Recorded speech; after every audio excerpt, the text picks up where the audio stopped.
Hi, everybody, and welcome to the Mama Jack podcast. Today, I have a very special guest. Her name is Leslie Randolph, and per her bio, she is a self confidence coach for teenage girls and the teenage girl that still exists in all of us. Leslie helps teens ditch doubt and overcome anxiety by teaching the skill of cultivating self confidence. And that she does. Our conversation was so much fun and so beautiful. And we've all been teenagers. We know what it's like. And some of us have teenagers and don't know what the heck to do. And some of us will have teenagers and we might need this help. We probably will need this help because, from what I hear, teenage years are just as bad as the toddler years. So we all got to buckle up if we're not there yet.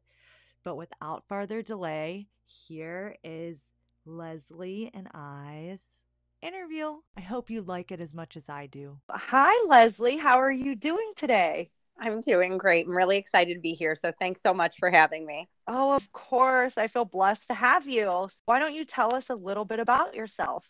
Sure. So my name is Leslie Randolph, and I am a confidence coach for teenage girls and the teenage girl that still exists in all of us. I always add that tagline because there weren't confidence coaches or really coaches when you and I were growing up. Nope.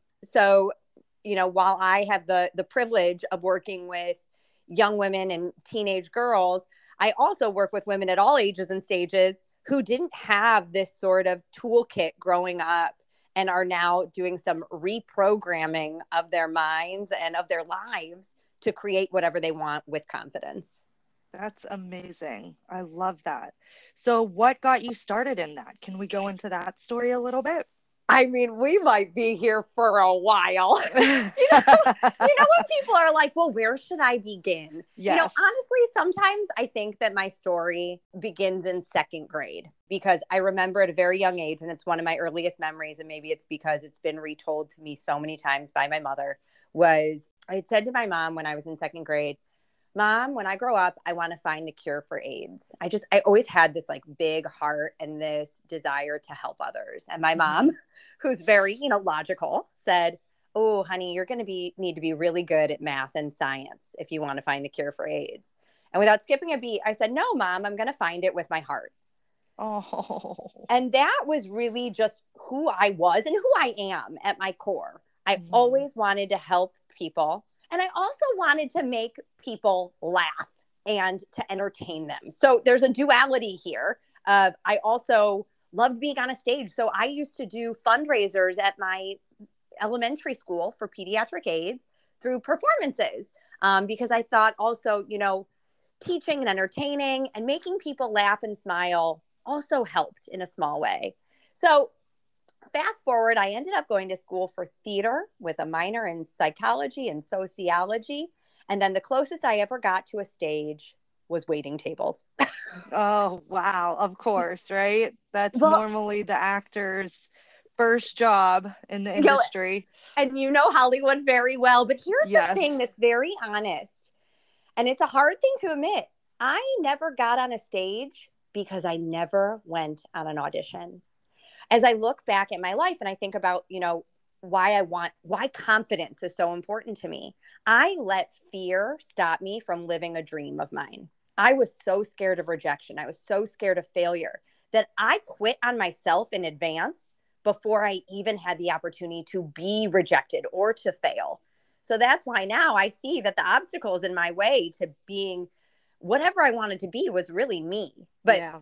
I digress. So at the end of college, I majored in theater, and my mom and I'm waiting tables, and my mother once again said to me, what are you going to be when you grow up? And I said, what do you mean? I'm going to wait tables.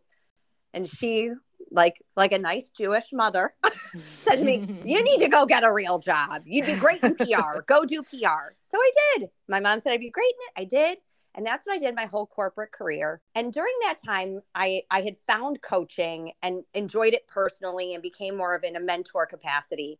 And I'd heard a voice in my head that said, oh man, I'd love to be doing this, because I would go to seminars where coaches would be, like I say, on a stage almost. They were teaching, but they weren't playing a character. They were themselves, but they used that their platform to help others. And I heard a voice that said, that's what you should be doing. And I really quickly muted that voice. And I was like, absolutely not a real job. Carry on, my friend. Yeah. So I stayed in PR, and I stayed in PR for the majority of my corporate career. Our path took us overseas for a chapter, which was the first time that I didn't have a job. And I felt this sort of like loss of identity at that point. And when I felt that loss of identity, I hired a life coach to try and help me. And I heard that voice again of like, you should be doing this. And I muted it. And then when we moved back to the US, I was back into PR and marketing because it's what I knew. And then, as we all know, the world changed. COVID happened, and I was working from home. I was also homeschooling my kids. I was entertaining my kids. I was feeding my kids. I was doing all the things while working this job. And I felt so lost and so overwhelmed. And I, again, hired a life coach. And then I heard that voice, and that time I listened.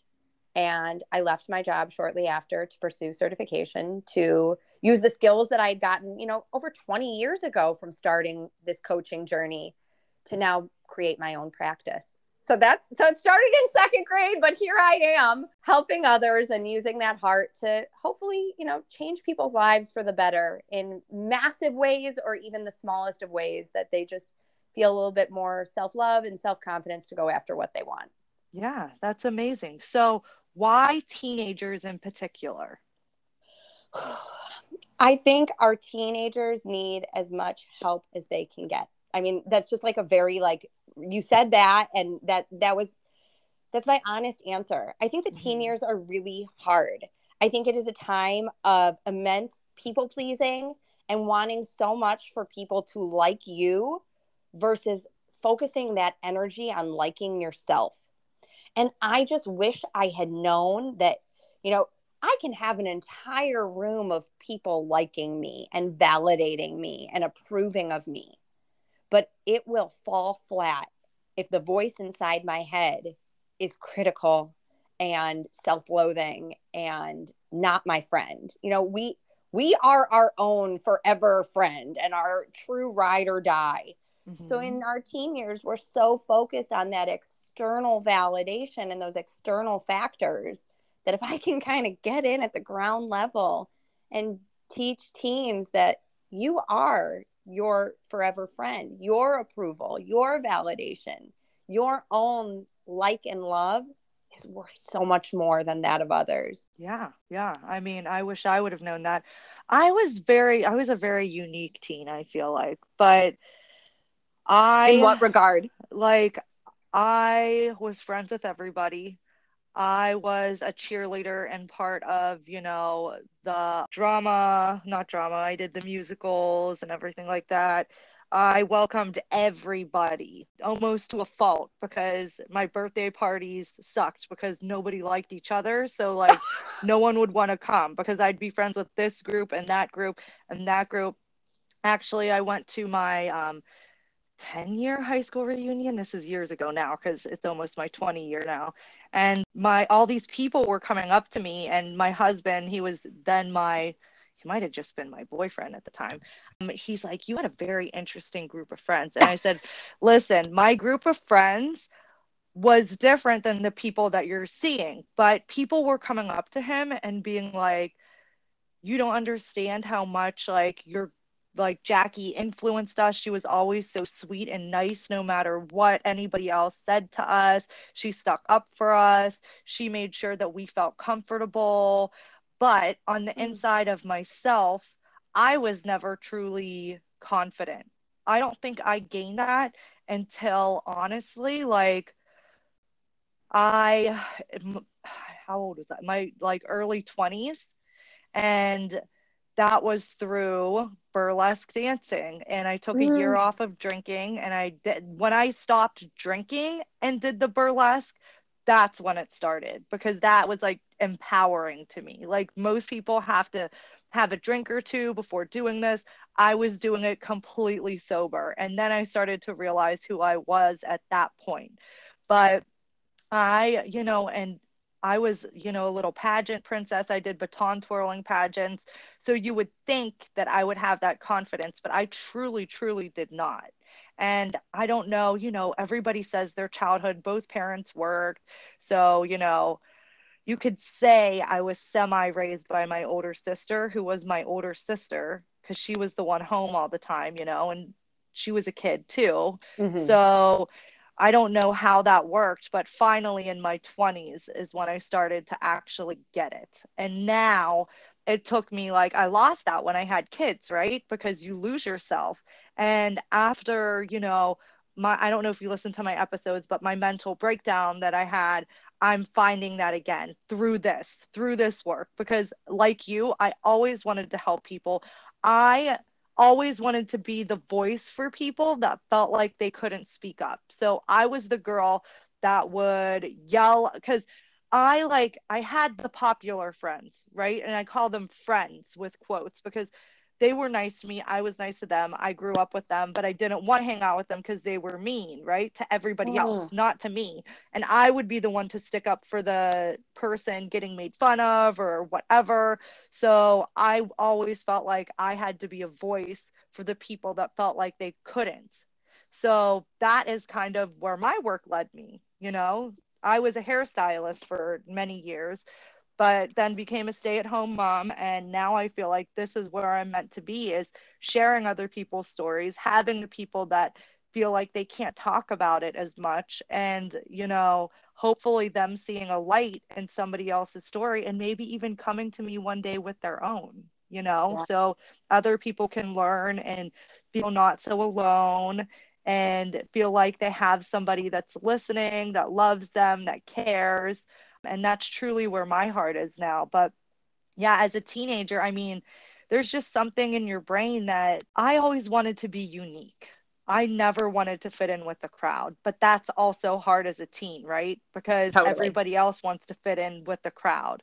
So I would get kind of made fun of for some like fashion choices I made or anything, which is total BS, because I'm like, my high school was a total Abercrombie and Fitch high school, I'm Sure. sure, as most of them were back then. So I'm like, what kind of, no offense to anybody wearing Abercrombie and Fish, but now I'm like, what kind of fashion is that? And then I moved to California and I'm like, this is not California fashion. But like, it's funny because, yeah, at the time, I think I tried to find self-confidence through being unique. And And I I, think that that's a really important path. mhm. I was never told to not give up on that. You know what I mean? Like, Well, to always stay that way. I think that that's a really important thing. When I talk about self-confidence, one of the key pieces of that is knowing who you are. And so that uniqueness, I know you call your daughter a unicorn, but to be the Hmm. unicorn and Yeah. to be willing to say, no, this is the drum to which I beat. That Hmm. is a key part of confidence. Because if you're trying to be something that you're not, that just chips away at confidence. Yeah. That's like there's no inner trust, there's no self-awareness. So I think that that is probably why even if you didn't feel it at that time, it was there, just Yeah. being like, no, I'm going to be me. And if me is not right for you, then you're not right for me. And that's okay. And I don't mean that in like a judgmental or better than or holier than thou, in a just, you're not my people. And that's all good. We're not all meant to be liked by everybody. Yeah. And I think I grew up somewhere where I think you wanted to fit in. You Hmm. wanted to have the Abercrombie, right? I Yeah. can still tell you I'm very closely tied to my teenage self. I remember her very well in some regards of, like, I could tell you every trendy jean that you needed to have. And if you didn't have it, it meant something about you. Yeah. And as I say that, and I say it, please, with very big air quotes, because the only person who made it something about me was me. Yeah. If I won't fit in, I remember just like pleading with my mom, oh, I need to have these. And it was like, what? It's a pair of jeans. And so, yeah, being your own self, being uniquely you, the world needs us being our unique selves. There's enough. There should only be one Jackie and there should only be one Leslie. And that's what makes the world a beautiful place. Yeah, I totally agree with you. And I mean, it comes back as a mother, right? Because we have all of these. First of all, I don't love, and I don't know about you, the names they have for mothers now. Like there's like stereotypes for mothers now, like the crunchy moms, the silky moms, the whatever moms. And I don't love that. I'm like, I'm just a mom trying to Yeah, keep my kids alive and entertain them, like, my kid's alive and my you know what together. Like, yes, exactly. Like, I don't, it's like, why are we carrying those stereotypes even into our adulthood now? Like, they're with I don't know how old you are, but I'm 37 years old. So I graduated in like '04. And, it was very much so like preppy, skater, dork, geek, freak type of deal. But I sure. felt like I fit into all of those but preppy. So it was like, I am the geek. I am the dork. I am the skater. I am the little fashionista. I am this. I am that. But like, I think I was just so like fickle with where, I was going, that made me not fit in, if that makes sense. And Totally. yeah, it's so crazy. But again, like pulling that into being a mom, it's like, even at like drop off, okay? Or let's say the other day we had an Easter parade at my son's preschool. Hmm. And my mom went with me, and it was so funny. I'm like, Mom, I'm not like the other moms, huh? And she laughed, and she's like, you're not. And I'm like, the other She was like, "You moms, never were, Jackie. yeah, You always right. were you." No, I'm like, I have blue hair. I was wearing like peep, a peep headband, with like this like purple pants and all this stuff. And all the other moms are dressed in their like work attire and look so like professional. And I'm just like, I refuse. Like, this is what makes me feel good. And I refuse to be any other way. And that's how I'm teaching my kids, like, whatever you want, you should get it, Totally. within reason. I mean, for kids, but like fashion wise and stuff. Let's just talk about that for a second. Like, if you're a boy and you want to wear a My Little Pony shirt, wear the damn My Little Pony shirt. Yep. Like, what the hell? If you're like a girl and you want to dress in all like, you know, quote, boys' clothes, like, do it. I went through all those phases. Like, I still wear some of my husband's clothes, but you know what? Like, who cares? Like, Yeah. I don't know. And I feel like that's another confidence thing. And I came from LA, so LA is the land of nobody really cares because everybody's weird, Yeah, totally. to Totally. Atlanta, Georgia, which is not, it's not super judgmental. And all of these people are very, very sweet. I have to say, they're very sweet to me, but I stand out like a sore thumb, but I kind of like that. I kind of like that. I know that's weird. I don't know if it's attention seeking or what, but I kind of still like that a lot. Well, yeah, and only you know your motive, but if you like it, then you keep doing it. It's not hurting anybody. I want to just tap on something that you said that's really important, because notice how you so quickly were like, the labels that we give moms these days, these stereotypes. And we saw that mirrored in high school. The theater geek, the and I say that because I was the theater geek, but I was also, the theater queen, whatever you want to decide it is. But when we label and box people, I think that there is a disservice there, right? Because it limits your opportunity for that expression, and the idea of like, throughout my life, I have been, and I love what you just said, I was everything but preppy. When I was, a senior in high school, if you looked at me, you're like, oh, she's a hippie. I mean, it was just a label that I would give myself, but it wasn't who I was. I am Leslie Randolph, and I define myself by my values, by my heart, by my interest, by my purpose, not, by the hobbies I do or the clothes that I wear. And I wouldn't want to, I think we do a disservice to people when we box them in with these labels, whether it's, the preppy high schooler, or, as you said, in air quotes, the crunchy mom. Yeah. We're all just humans doing our best. Yeah. And I, to your point about the clothing, because I love that. And this is a battle that I let go of very quickly. I loved dressing my kids. I mean, it was like, you had this little gorgeous doll to put in all these fun clothes. And as they got older, and I mean, to this day, I'm recording this right now with my daughter wearing an outfit that I swear to you, Jackie, she has worn for a week straight in some form or another. It's just like a formula that she's done at this point.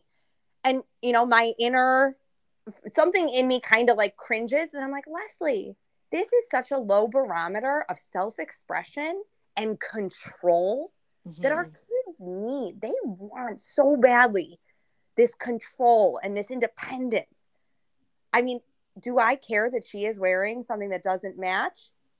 No, let her have that, because I'm willing to relinquish that control so I have it in other areas that actually matter. It's such a low barrier of entry of exactly that, the self-expression and risk-taking too as you get older. I have a coach that I absolutely love, and I had her on my podcast before, named Judith Gatan, and we talked so much about how style is just an outward expression of what's going on the inside. It's so little about fashion. It's really about what goes on within you that you want to present to the world. So I let them wear what they want to wear. Yes, sometimes I cringe a lot. But then I talk myself off that ledge and remind myself that, like, let her have that. Let him have that. Okay, so do you also work with parents as you're working with teenagers? Do you talk to the parents and do like seminars or something with them, or have private sessions with them as well? How does this work? Yeah, so I always say to my parents, the parents of my clients, that my door is always open. I mean, there's confidentiality that takes place with my clients, obviously, but if I can give them tools that they can reinforce the lessons that their kids are learning in the sessions, I'm always happy to do that. Some parents take me up on it, some don't, and they see the results or the shifts happening at home, and they're like, keep doing what you're doing. But I often think too, like, let mom and dad be mom and dad. That's where a confidence coach is so wonderful, of like, the teens, like, mom, you have to say that. Of course you think I'm this. There's like this eye roll that comes when mom says something. And I often tell my clients, like, I have no skin in your game other than, like, I believe in you and your ability to achieve anything you want. I want you to have that. So it's not like, it's that third party that's coming in that's totally unbiased, that can see the greatness in everybody, because we all have it. And like I had said, when I said I'm a confidence coach for the teen that's still in all of us, I've coached people up to the age of 75 years old. My heart is with my teen clients, but my door is open to anybody. So, question for you. Yeah. A lot of teenage mothers and dads have issues with the clothes that their daughters wear, okay? Because they feel like they're too adult for them. What would your opinion be about something like that? I think it really comes down to the mom, the parents, and the kids. Like I said, I think the clothing is an opportunity for self-expression. Now, if it becomes something that I'm like, this is an absolute hard no, I would find compromise. I would find an opportunity that everybody can win in some way. If it's, the crop top. Okay, listen, wear the crop top, but maybe we'll do it with like a higher rise jean so that we, so we're not exposing everything. Or sometimes, again, you choose your battles, particularly with your teens. And as the kids get older, you let them kind of experience what the consequences are for certain actions, right? And I'm not talking risky behavior, right? Risky behavior, you really get in there and you talk to them about it and you tell them what those consequences are in real life. But when it comes to, a crop top, what is the consequence of that? She'll find it out, or they'll find it out. Yeah. And then you get to be there and be like, okay, so what did you learn? So what do you think for next time? Yeah, I always remember being young and my mom didn't care what I wore because, I was a dancer and a baton twirler. I was in crazy looking outfits all the time anyways. So my friends with strict parents would come to my house before we went. We always went to this place called Blazers. It was a roller skating rink, and they would totally change their outfits at my house. And I was always just like, I mean, I understand the purpose of that. Like, I understand fathers are thinking, men can be a certain way. They don't want them to see their daughter like that. But like you said, if you're compromising, they're less likely to do stuff like that and go behind your back, because the problem isn't the outfit, right? The problem is the child feels the need to go behind their parents' back. Right. And that's something I hope my kids really never have to do. Like, everything's on the table But with then that us. requires us to be a safe space for our kids, Yes. right? Yes. And it's really interesting as we're talking about this. So interestingly, like clothing really hasn't been a source of contention for any of my clients, but Mhm. now I'm gonna be on the lookout for it. It's really important for us to, as parents, I believe, to check in with ourselves of like, why is this a problem for me? So just an example, and I know you just said about how you showed up with, your colored hair. Mhm. My daughter asked if she could color her hair, and my knee jerk was no. And then I took a step back and I was like, why is this a problem for me? And I very quickly realized it was because my mom always said, no, it's inappropriate for you to color your hair. But then when I like questioned myself of like, is it really a problem? Like, what does it mean?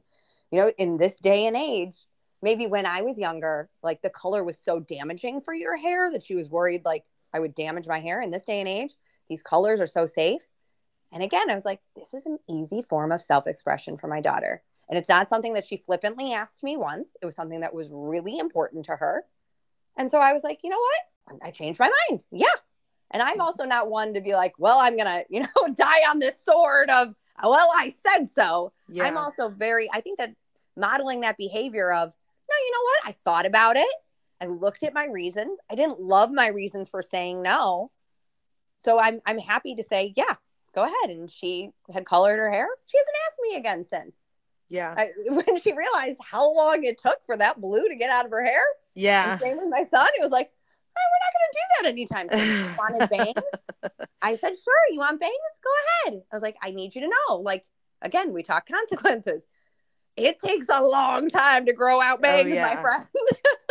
She's never going to ask for them again. She learned it, Mhm. But if I was just so committed to the lessons I learned passed down from my mom of like, that's the right way and that's the only way, sort of this idea of like right and wrong, there's only one way to do something.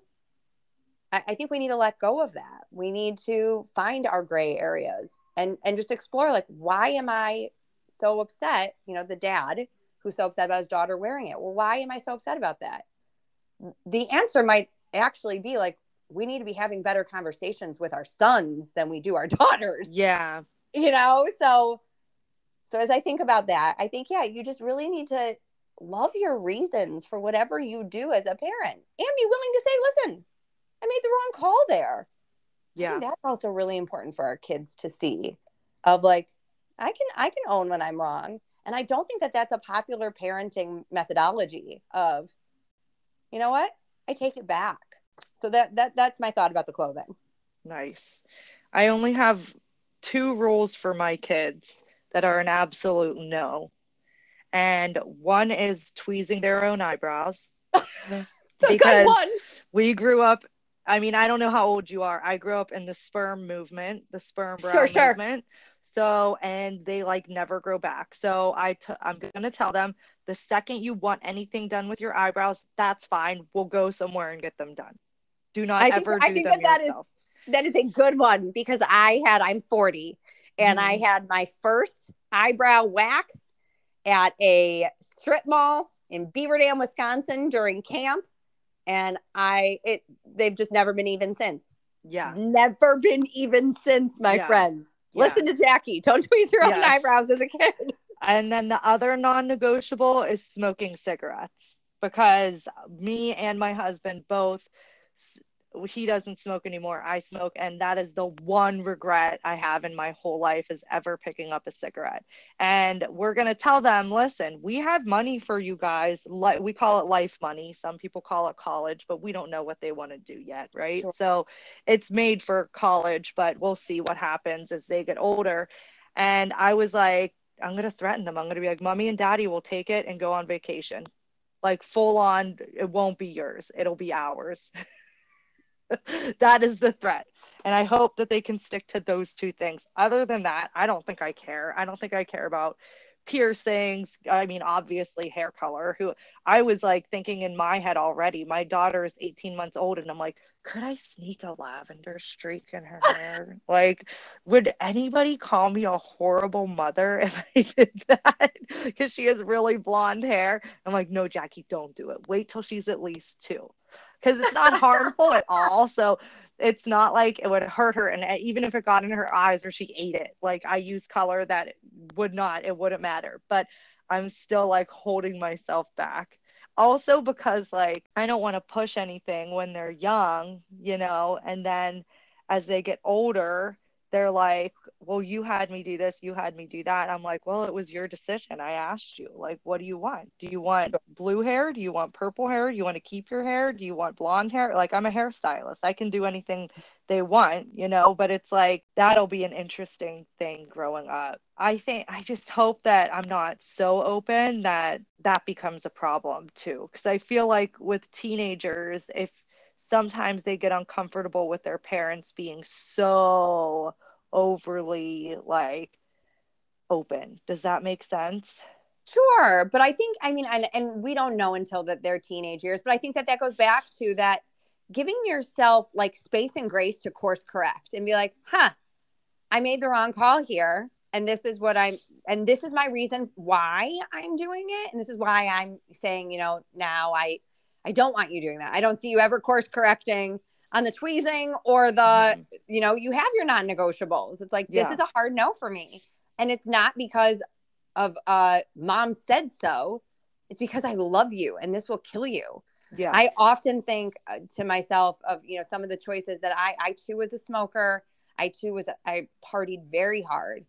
And I just, if I can tell my kids and tell my teenage clients, like, never do something in your teens or your 20s that takes years away from your life. Yeah. It only gets better. It Yeah. only gets better. The older you get, the wiser you get. It keeps getting better if you allow it to. And if you keep growing with it and keep, facing those challenges and not being your own obstacle. So don't do something like smoking or drugs that can take away time later in life. Or at least if you're going to do it, don't be stupid about it. That's like my biggest thing with my kids. I just want them to tell me if they're even thinking about it or their friends are doing it, so we can educate them on what it can do, why we don't want them to do it. But, I'm going to be realistic in the sense of my husband was doing shit in high school. I wasn't like that for some reason. I didn't start to drink till my 20s. I think I maybe smoked weed like once or twice as a teenager. Like I just wasn't that like partier when I was young. But just education for them. Yeah. I mean, especially now, because it's like better but worse sometimes. Like I just heard a story the other day about a woman whose teenager did an edible and there was something in it, and it was from her friend. So it wasn't from a stranger, but they don't know who the friend got it from. And it ended up putting her daughter in the hospital, and she's been in there for weeks because of some kind of psychosis. So it's like insane, right? So there's stuff like that can happen that you just never know. And like, Right. I'm sure thinking about, you said you were partying on our days. It's like, damn, I was lucky. Like I was lucky that and I still was never into like drugs or anything. I was just a drinker in my like 20s, but I don't know how I dodged so many bullets. And I'm sure a lot of adults now can say the same thing. They're like, damn, that probably wasn't smart. That probably wasn't smart. That wasn't smart. So I do know the kids will probably have times like that in their life, but just be the safest you can. We were even talking about and I know this is a no-no and people are going to try to call freaking CPS on us, but like doing the European style where like when they're 16, 17, 18, and if they want a glass of wine with dinner, we give them a tiny couple sips of wine so it's not as big of a deal when they go out with their friends and everybody's partying because they've already been there. Like, come to us and let us have you taste it and let us have, so you know about it and you know what that is going to do, and you're in the safety of us. Because I'd rather have them drink a couple sips of wine, feel tipsy with me and be like, oh, I don't feel good or something, than go out partying, have 20 shots and end up in the hospital. Yeah. Yeah. And I think what you said is like so important about the education piece. I mean, like your brain is not fully developed. Your brain, like there is a reason that certain things are illegal, and there is a reason that there is age restrictions. It's not, you know, mom trying to be hard ass. It's because your brain is not developed, and we want that beautiful brain of yours to have the best chance at getting fully equipped to handle life. Isn't it true that the brain's not developed until 25? It's 20. Your prefrontal cortex develops at 25. And that is like your decision making ability. That is your ability to plan. That is your ability to tap into rational thinking. That is, and that's so much of like the mindset work, is being able to like look at your thoughts and being able to tap into that rational brain. So yeah, at 25 is when that is fully equipped. So like, let's give it its best shot.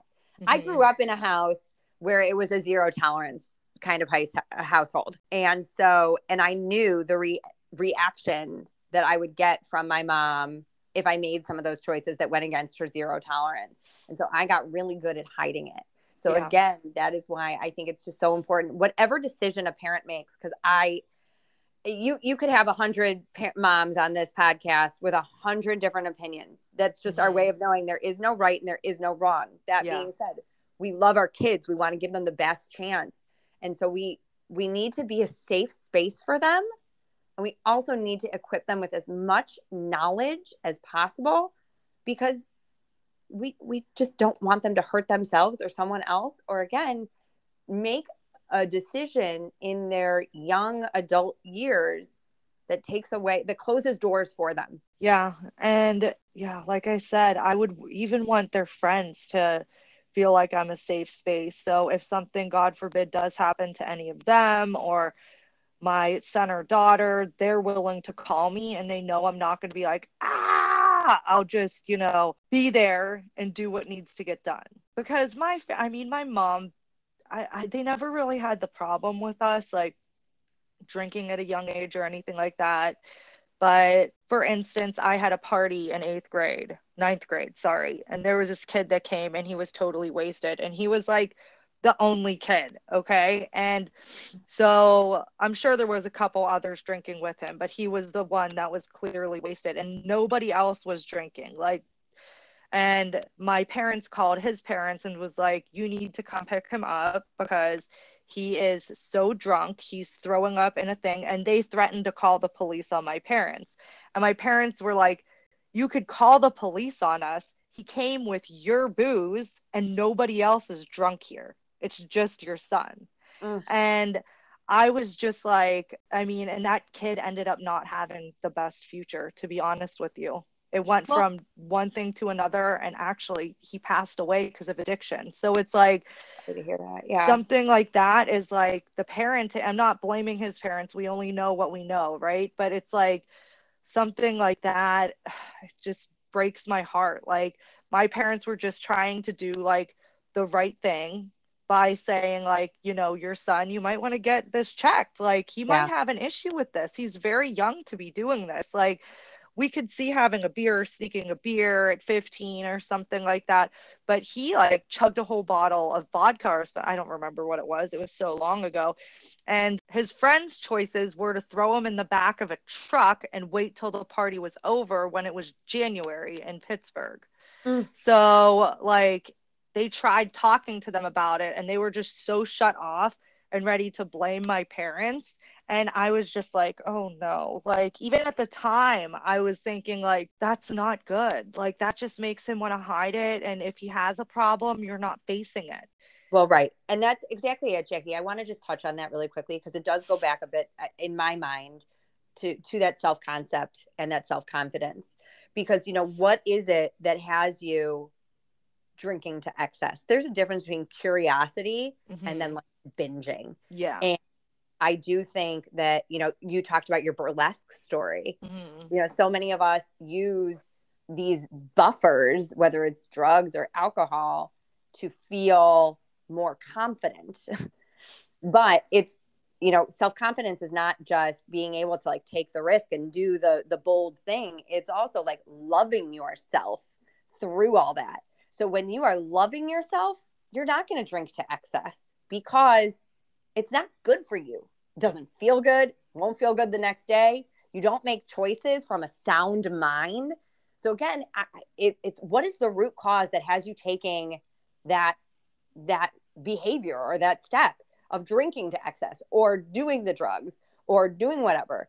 And that is why parents need to be, again, a safe space so that kids can talk about what's going on in their head and heart that then has them maybe making risky choices. Yeah. And I think when you are confident, and I use confidence as knowing who you are, loving and believing in that amazing human, you're not doing things to hurt that person because you love her. You don't want to hurt her. And if you can take that step back and then believe me, in high school where there is that peer pressure, that is hard. And so to have a support system like mom and dad, or perhaps a coach that's like, why would you want to do that to you? You need to take care of her. Yeah, exactly. I totally agree with you. So, what is one of the biggest issues that you're seeing around teens right now? Like, what is something that keeps coming up with maybe I mean, obviously, I know you can't use any examples, but like, is there something kind of with the teenagers these days that parents should look out for? Like, what is the quote worry and thing that we should be trying to pay attention to the most? I mean, there's obviously, as at any age, there's always going to be a lot. A common theme I see, and I'll see this again for people at all ages, is living your life based on other people's opinions. And high school is a breeding ground for that. You want so badly to be liked, you want so badly to be adored and to have friends. It's our primal instinct as humans to want to belong, and that means being liked. And when it becomes debilitating, when it becomes overwhelming anxiety because you're spending so much time in other people's minds, of which we have no idea what they're thinking, right? Yeah. We have no idea what anyone thinks of us. The one thing we can control is what we think of us, how we feel about ourselves. So just to really be keen on like, and that doesn't give anyone permission to be an awful person. In fact, when you are loving and taking care of yourself and thinking about what you think of you, you end up actually being a much kinder, loving, less judgmental person because you're in your own head and you want to show up as someone you like. And when you do that, you end up being a more likable person. It's not because your motivation is for other people to like you. It's because you want to like you. You want to love the person that you are. And when you do that, you end up being a more likable person. Or you find the people for you. Not everyone is going to like you. But if you are true to who you are, you will find your people. And I think that that's just something that we need to like harp over and over and over about. I think also remembering that confidence doesn't come from external. Like you don't need to be anything different than what you are. You don't need to change your body or your clothing. You don't need to be smarter or more athletic to feel confident. You need to know who you are. You need to love and believe in that amazing human, period. You don't need to change anything external. Okay, one more question for you. How do you feel about social media with all of this? I know it's a big one. It's a big one. And I think, again, it goes back to mom and dad just having like a really safe space to educate your kids. I see a lot of comparison, and I often call comparison confidence kryptonite. if you are comparing yourself to someone else, particularly what you see on one snippet of someone's life, that will chip away at your confidence. So again, focusing on you. Some of the things that I often tell people is, reels are not reality. When you see even a snapshot of someone's life, that is not all of it. So you need to remember that. And to also remember that likes do not equate your likability. If you put something up on Facebook and you only get so-and-so likes, you get to decide what that means. You get to decide that means something about you, or that's just a neutral fact of, I got X amount of likes, period. Yeah. You don't need to make it mean something about you. Again, I came from a zero tolerance household, and I think that there are some parents that are like, well, I'm just never going to let them have social. I don't think that that's a realistic, if it works for you, I tip my hat to you. Yeah, right.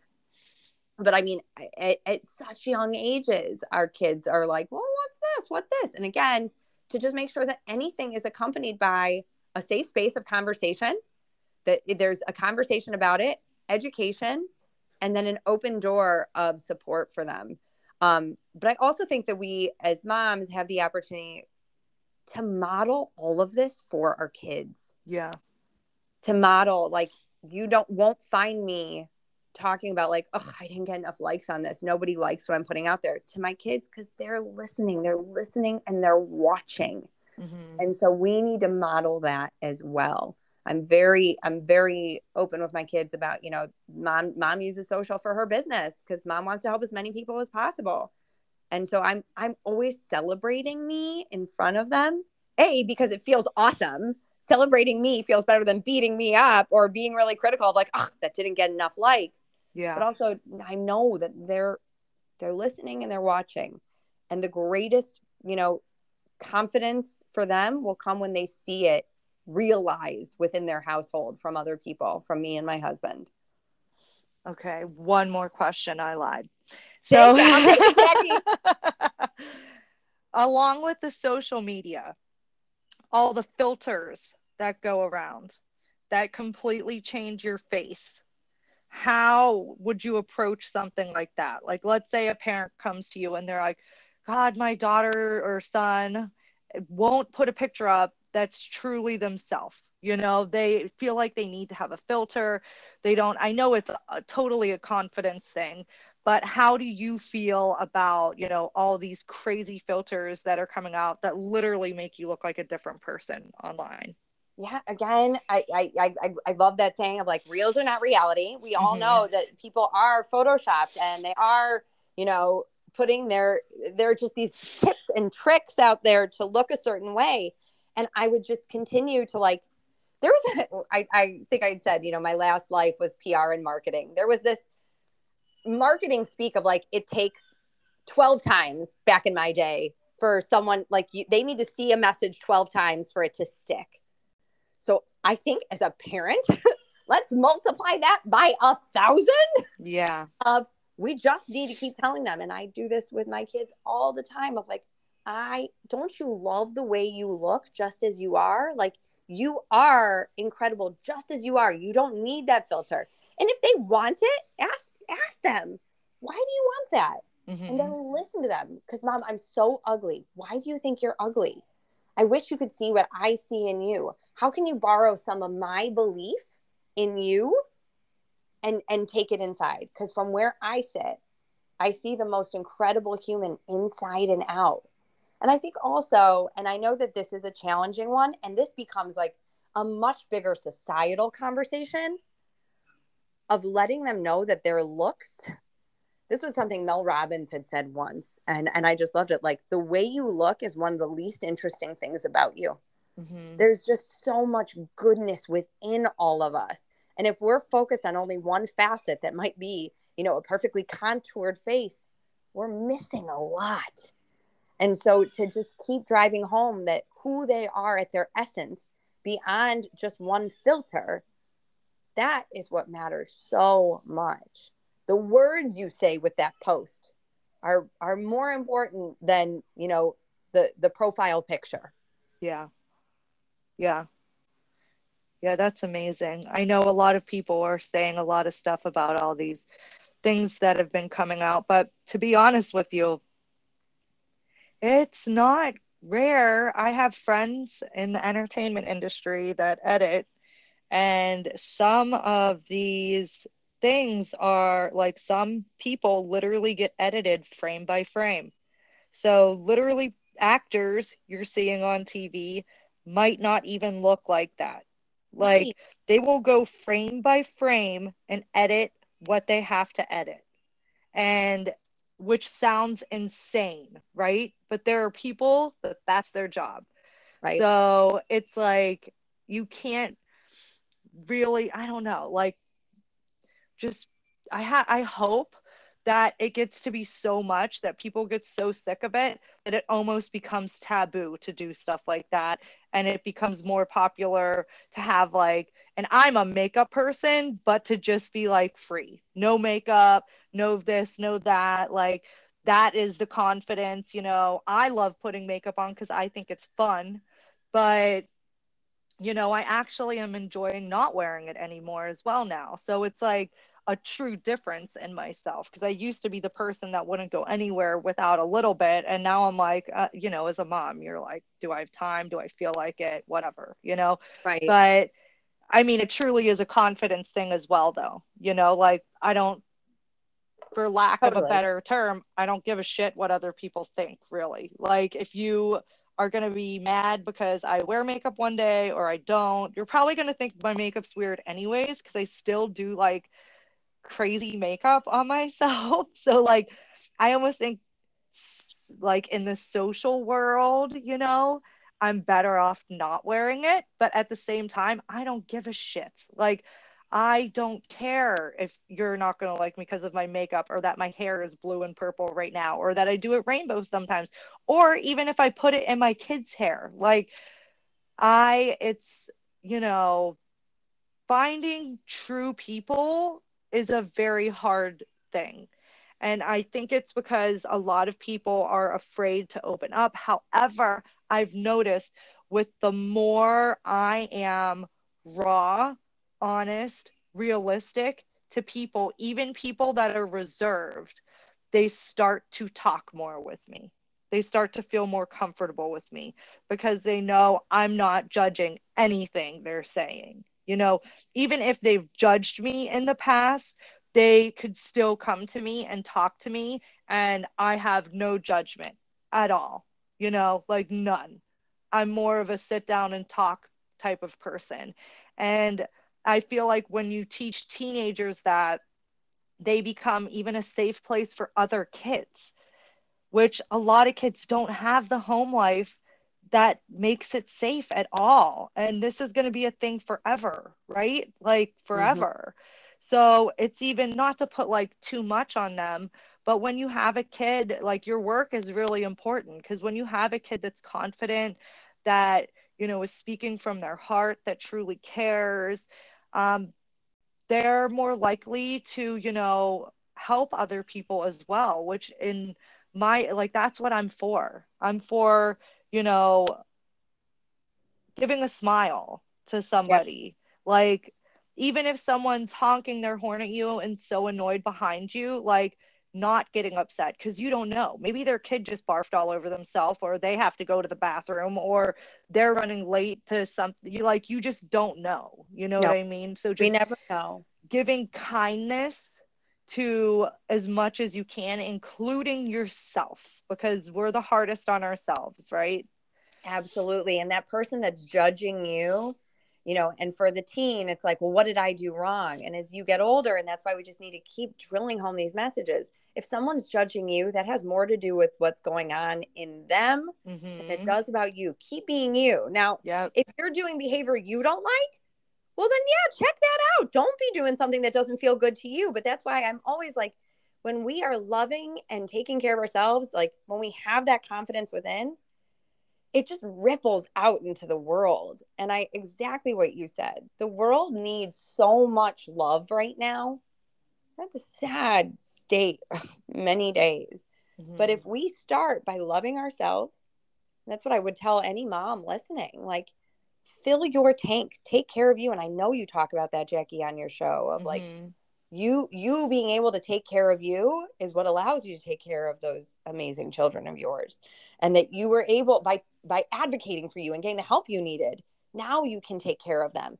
Now please hear me, mamas, when I say, like, I don't want you filling your tank so that you can then go give it all to everyone else. What I'm saying is fill your tank for you, full stop, period, because you deserve it, because you are worthy of your own time and attention. A beautiful byproduct of that is then you do have the capacity to take better care of those you love. That's not the reason to do it. It's just a result of it. And then when we are taking care of ourselves, we then take care of others. And then those that we care for are out there taking care of others. It just makes the world a better place. Yes, that's awesome. That's beautiful. I love it. I love Oh, it. thanks, Jackie. It was awesome to just have this conversation with you. And Yeah, yeah, thank you so much for doing this. well, thank you for having me. It was such a pleasure. It was such a pleasure. Same here. Believe me. Okay, we can talk normal now because I'll edit the beginning and the end. Thank you so much. That was so much great information. I'm so happy you answered all of my questions and you can cater to, mothers and everything as well, because I truly feel like, well, I guess if a mother is or father is willing to put their kid with a life coach, then they care enough. You know what I mean? I just feel bad for all the kids that their parents are just like not there.